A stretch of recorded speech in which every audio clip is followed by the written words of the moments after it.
गर्मी अपने चरम पर थी। ऐसी भीषण गर्मी कि फूल पत्ते तक मुरझा चुके थे। सूरज जैसे आसमान से नहीं बल्कि धरती के करीब आकर आग उगल रहा था।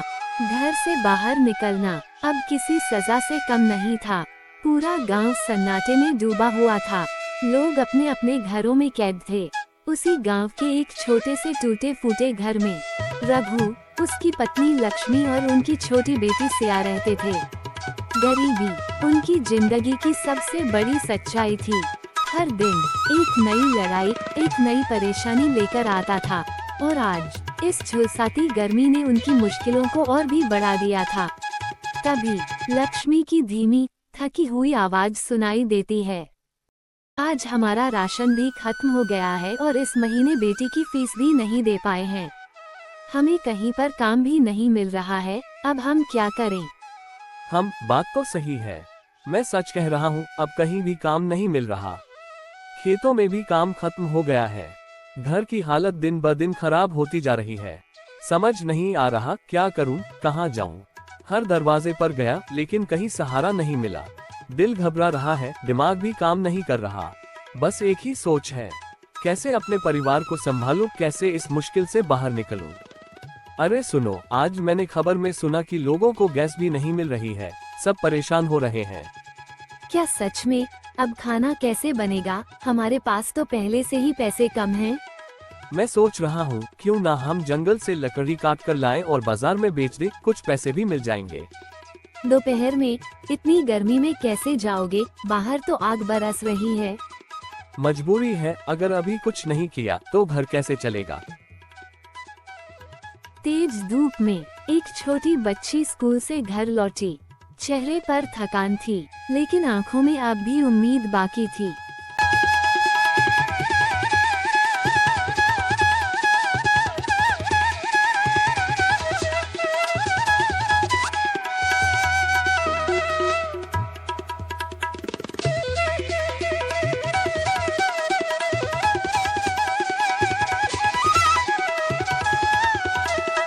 पापा, आपको पता है आज हमारे स्कूल में क्या हुआ?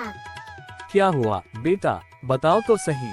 क्योंकि मेरे स्कूल में सभी बच्चों ने सबसे ज्यादा नंबर लाए हैं। अरे वाह मेरी बच्ची, तू तो सबसे अच्छी और होनहार है। मुझे तुझ पर बहुत गर्व है बेटा, तू एक दिन बहुत बड़ा नाम करेगी। तुम दोनों ऐसे ही बातें करोगे? ये क्या खाओगे? हाथ पर धो लो, फिर आओ खाना खाते हैं। बेटा तुम घर पर ही रहो और कोई शरारत मत करना, बाहर मत जाना, बहुत गर्मी है। ठीक है माँ, मैं घर पर ही रहूँगी, बैठकर अच्छे से पढ़ाई करूँगी। आप बिल्कुल चिंता मत करो। हम जंगल जा रहे हैं लकड़ी काटने के लिए। घर में चूल्हा जलाने के लिए लकड़ी बहुत जरूरी है। तुम घर पर ही रहना, कहीं बाहर मत जाना। हम जल्दी ही काम खत्म करके वापस आ जाएंगे। जंगल की तरफ जाते हुए रास्ता धीरे धीरे शांत और सुनसान होता जाता है। चारों ओर ऊंचे ऊंचे पेड़ खड़े हैं जिनकी छाया जमीन पर ठंडी चादर जैसी फैल रही है। हल्की हल्की हवा चल रही है, पत्तों की सरसराहट एक अलग ही सुकून देती है। रास्ते में पक्षियों की मधुर आवाजें गूंज रही हैं, जैसे वे भी अपने ही संसार में मग्न हों। कभी कभी दूर से किसी जानवर की आवाज सुनाई देती है, जिससे माहौल थोड़ा डरावना भी लगने लगता है। धीरे धीरे चलते हुए वे जंगल के और अंदर पहुंच जाते हैं, जहां सूरज की रोशनी भी मुश्किल से जमीन तक पहुंचती है। चारों तरफ हरियाली ही हरियाली है, लेकिन इस खूबसूरती के पीछे एक अजीब सा सन्नाटा छुपा है। जंगल के अंदर पहुंचकर रघु लकड़ी काटने में लग जाता है। वो इधर उधर नजर दौड़ाता है और सूखी लकड़ियां चुनकर कुल्हाड़ी से काटने लगता है। कुल्हाड़ी की छक छक की आवाज पूरे जंगल में गूंजने लगती है। उसके माथे से पसीना टपक रहा है, लेकिन वह बिना रुके काम करता जा रहा है। चारों तरफ गहरा सन्नाटा है, बस पेड़ों की सरसराहट और कुल्हाड़ी की आवाज सुनाई देती है। कभी कभी वह रुककर सांस लेता है और फिर से पूरे जोर के साथ लकड़ी काटने लगता है। रघु मन ही मन सोचता है, जल्दी से ज्यादा लकड़ी इकट्ठा कर लूं, घर में चूल्हा भी जलाना है और कुछ बेचकर पैसे भी कमाने हैं। लकड़ी काटने के बाद रघु उसे अच्छे से बांधकर गठरी बना लेता है। वह भारी गठरी को अपने कंधे पर उठाता है और धीरे धीरे बाजार की ओर चल पड़ता है। रास्ता लंबा है, धूप तेज है, लेकिन रघु के कदम नहीं रुकते।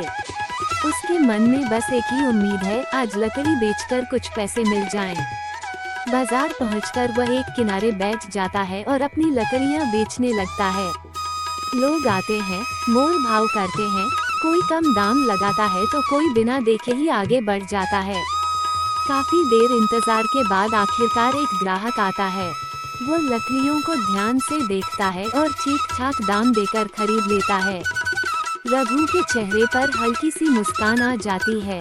वो उन पैसों को संभालकर अपनी जेब में रखता है और सोचता है, आज घर में चूल्हा जलेगा और परिवार को खाना मिल पाएगा।